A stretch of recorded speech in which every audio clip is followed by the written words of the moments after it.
secara politiknya di sini di kepolisian itu terbagi dari beberapa faksi. Jadi selain Listio Sigit sama Fedi Sambo, ada dua raja kecil, yaitu Fadil Imran dan Niko Afinta. Kapolda Jatim ya? Iya, dan mereka ini semua adalah mereka jadi naik besar itu di bawah Idam Aziz. Makanya Idam ini sekarang infonya kan sedang dianggap diduga terlibat. Ini yang harus diperhatikan, karena kenapa? Informasinya adalah kalau polisi menjadi oknum backingan dari para penjahat, mereka itulah the top money earner-nya di kepolisian, the top money earner. Makanya dikasihlah yang satu memegang Polda Metro, yang satu memegang Jawa Timur, karena itu dua kota terbesar di Indonesia dan mereka itu sangat powerful. Jadi sehingga disinilah Kapolri pun belum tentu berani, karena mereka ini adalah Kapolri kecil.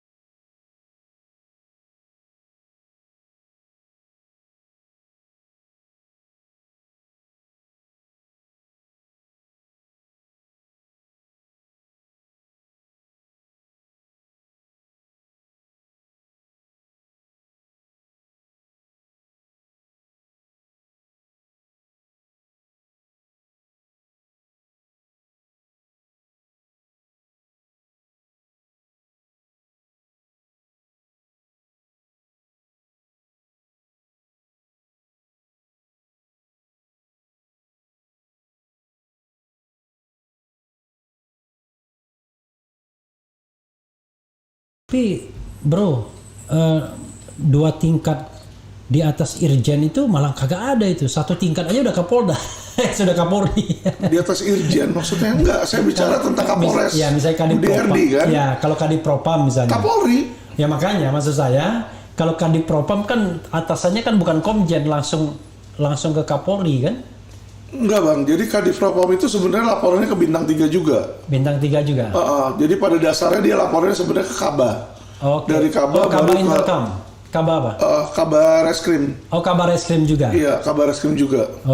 Ya tapi kalau 2 tingkat ya Kapolri juga berarti? Itu dia.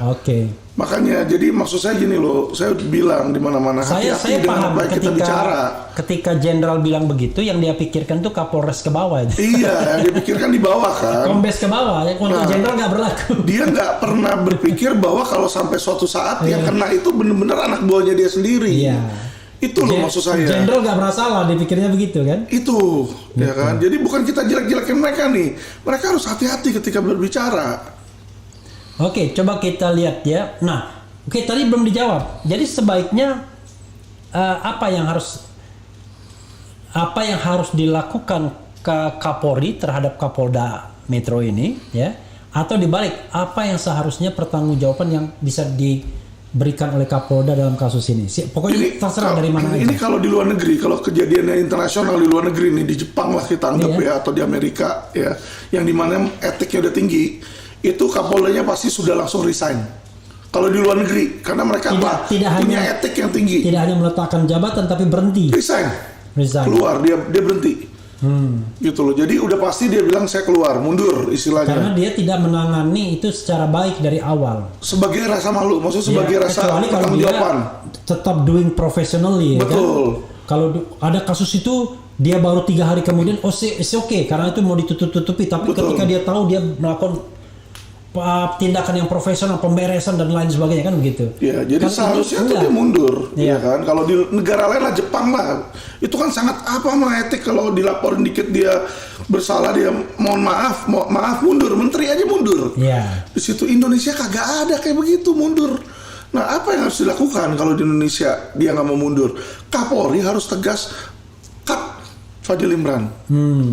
Karena kalau jujur ya, menurut opini saya sebagai lawyer pun, beliau itu nggak ada prestasinya. Investasi bodong itu satu pun di Polda Metro Jaya nggak ada yang jalan, Pak.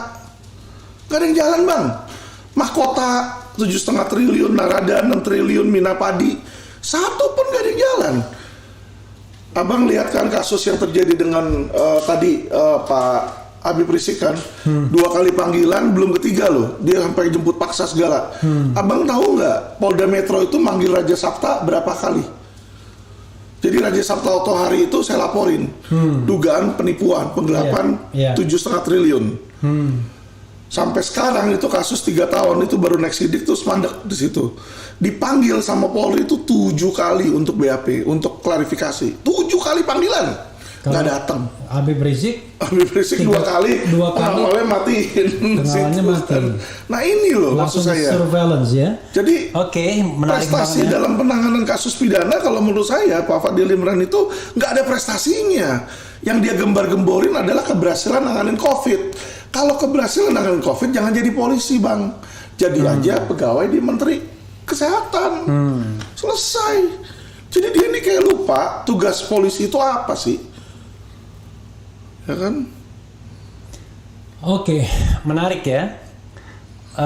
Intinya sobat daerah sekalian, harusnya Kapolda mengundurkan diri karena dia doing unprofessional conduct minimal ya. Minimal. Atau kalau dia nggak mengundurkan diri, ya Kapolri yang ngasih sanksi. Tapi ini bro ya, yang saya baca, ketika ada spekulasi mengatakan bahwa Kapolda diperiksa, cepat-cepat Kadip Humasnya mengatakan nggak benar itu berita.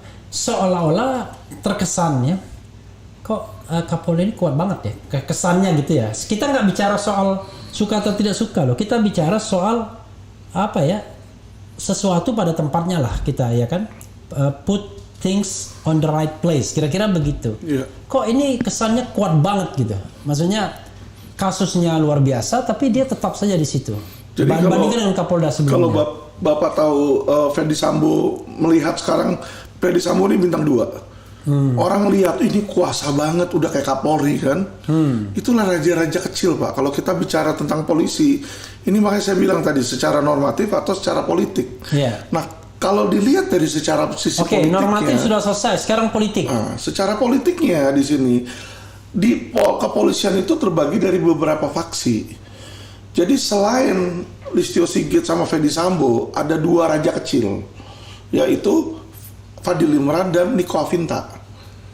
Kapolda Jatim ya. Iya, dan mereka ini semua adalah mereka jadi naik besar itu di bawah Idam Aziz. Makanya Idam ini sekarang infonya kan sedang dianggap diduga terlibat. Ini yang harus diperhatikan karena kenapa?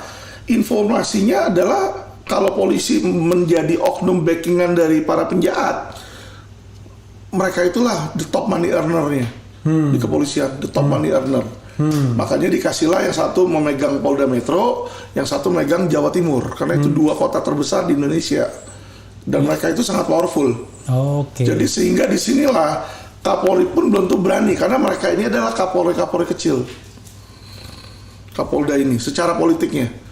Jadi mereka ada faksi-faksinya nih. Jadi kalau misalnya dan Godfather-nya kita nggak usah sebut nama ya. Godfather-nya Kapolri sebelumnya gitu ya. Betul. Kalau Kapolri sebelumnya lagi nggak ada kaitannya. Kapolri sebelumnya lagi dia membesarkan lah pasti kan. Jadi kan dia ada regenerasi kan.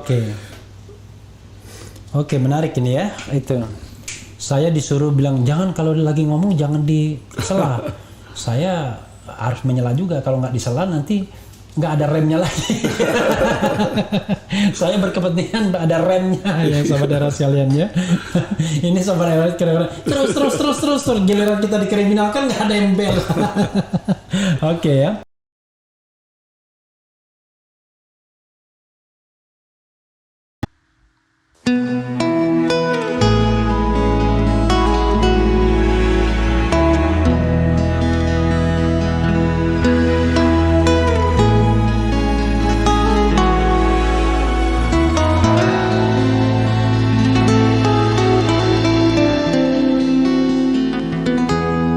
Ketika matahari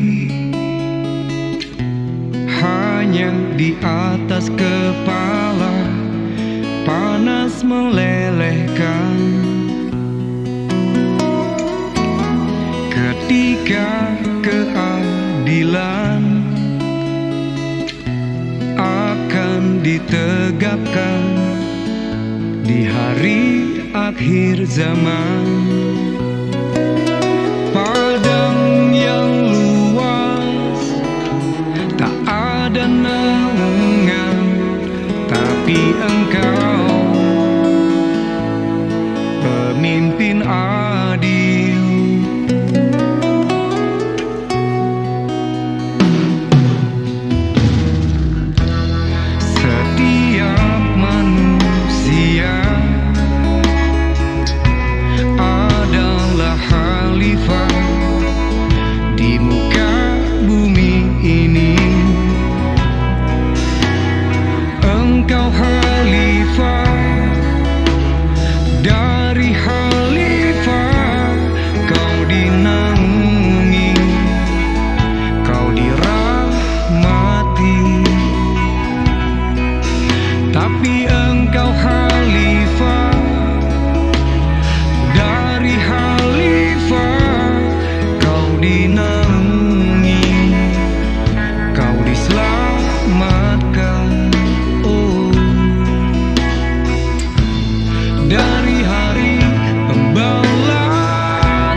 kau dinaungi, kau dirahmati. Tapi engkau khalifah dari khalifah, kau dinaungi, kau diselamatkan.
Tapi engkau khalifah dari khalifah, kau dinaungi, kau diselamatkan.